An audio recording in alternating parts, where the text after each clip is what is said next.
दोस्तों, एक गांव में एक किसान अपनी पत्नी और बच्चों के साथ रहता था। उसने एक कुत्ता पाल रखा था जिसका नाम था सुल्तान। वह कुत्ता बूढ़ा हो चुका था, उसके दांत भी टूट चुके थे। इससे गांव के लोग उससे डरते नहीं थे।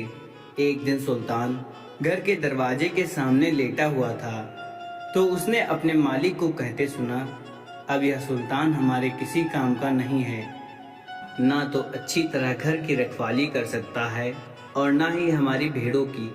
अब तो यह हमारे लिए बोझ है। मैं कल ही इसे गोली मार दूंगा। उसकी पत्नी को अपने कुत्ते से बहुत प्यार था।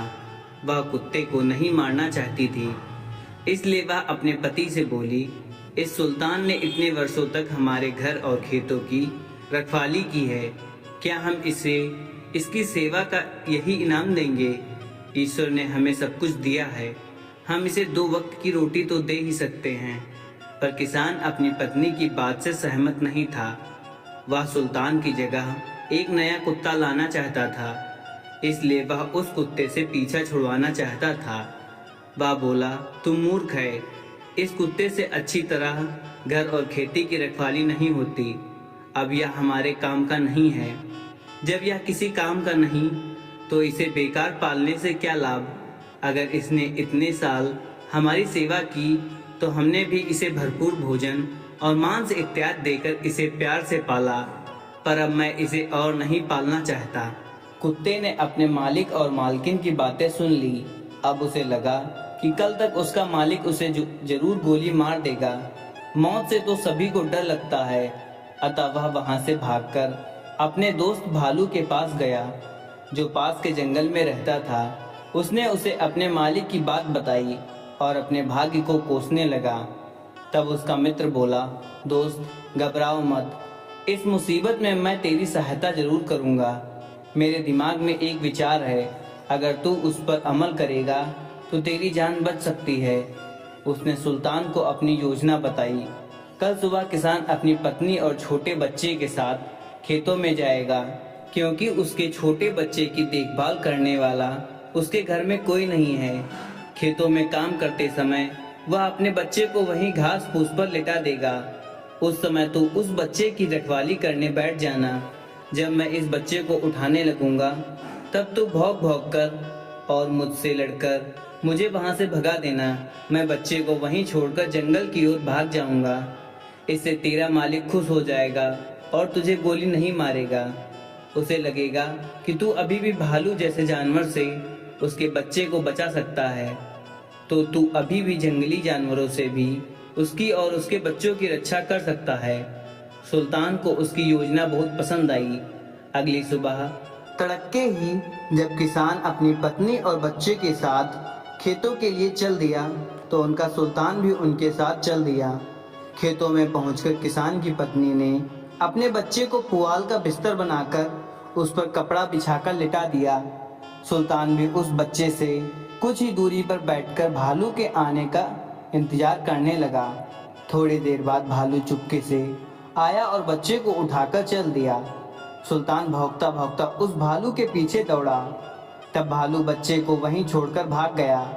जब किसान और उसकी पत्नी ने सुल्तान का भौंकना सुना और बच्चे को उठाकर ले जाते भालू को देखा, तो दोनों ही डर के मारे जोर जोर से चिल्लाते हुए भालू की ओर दौड़े।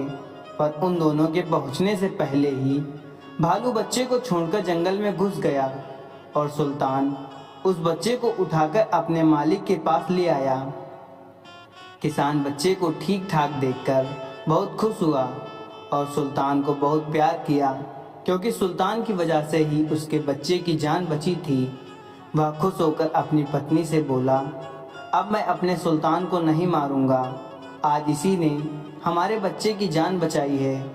आज से तुम इसे रोटी दूध में भिगो कर देना, क्योंकि यह बेचारा रोटियां अच्छी तरह चबा नहीं सकता। बच्चे की जान बचाने के बाद से रोज सुल्तान की खूब सेवा होती। अब किसान ने कभी भी उसे गोली मारने की बात नहीं की। सुल्तान की जिंदगी आराम से गुजरने लगी। एक दिन सुल्तान रात के समय घर के आगे बैठकर घर की रखवाली कर रहा था। तभी उसका दोस्त भालू उसके पास पहुंचा और बोला, मेरे मित्र, आजकल कई दिनों से मुझे कोई अच्छा शिकार हाथ नहीं लगा। क्या मैं तुम्हारे मालिक की एक तगड़ी सी भेड़ को उठाकर ले जाऊं? मैंने मुसीबत में तुम्हारी सहायता की थी, अब मेरी मुसीबत में तुम मेरी सहायता करो। सुल्तान बोला यह नहीं हो सकता।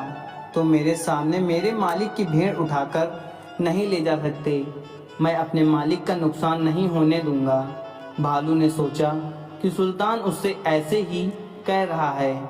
उसने सुल्तान की बात पर कोई ध्यान नहीं दिया। उस रात तो वह चुपचाप वहां से चला गया। पर अगली रात वह जैसे ही भेड़ों के नजदीक पहुंचा, सुल्तान ने जोर जोर से भौंकना शुरू कर दिया। सुल्तान का भौंकना सुनकर किसान और उसकी पत्नी बाहर आए तो भालू को अपनी जान बचाकर वहां से भागना पड़ा। भालू को सुल्तान पर बहुत गुस्सा आया। उसने सोचा कि सुल्तान ने उसके साथ गद्दारी की है, अब सुल्तान से इसका बदला लेना ही पड़ेगा, क्योंकि जब तक सुल्तान जिंदा रहेगा वह किसान की भेड़ें कभी नहीं चुराने देगा। कुछ दिनों बाद भालू अपने साथ एक और भालू को लेकर एक अंधेरी रात में किसान के घर पहुंचा।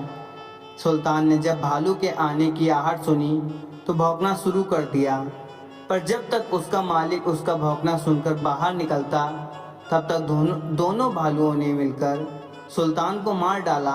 इस प्रकार वफादार सुल्तान ने अपनी जान दे दी, पर अपने मालिक का नुकसान नहीं होने दिया। दोस्तों, आपको यह वीडियो कैसी लगी? अगर वीडियो अच्छी लगी हो तो एक लाइक शेयर जरूर करें। धन्यवाद और चैनल को सब्सक्राइब करना ना भूलें। हर हर महादेव।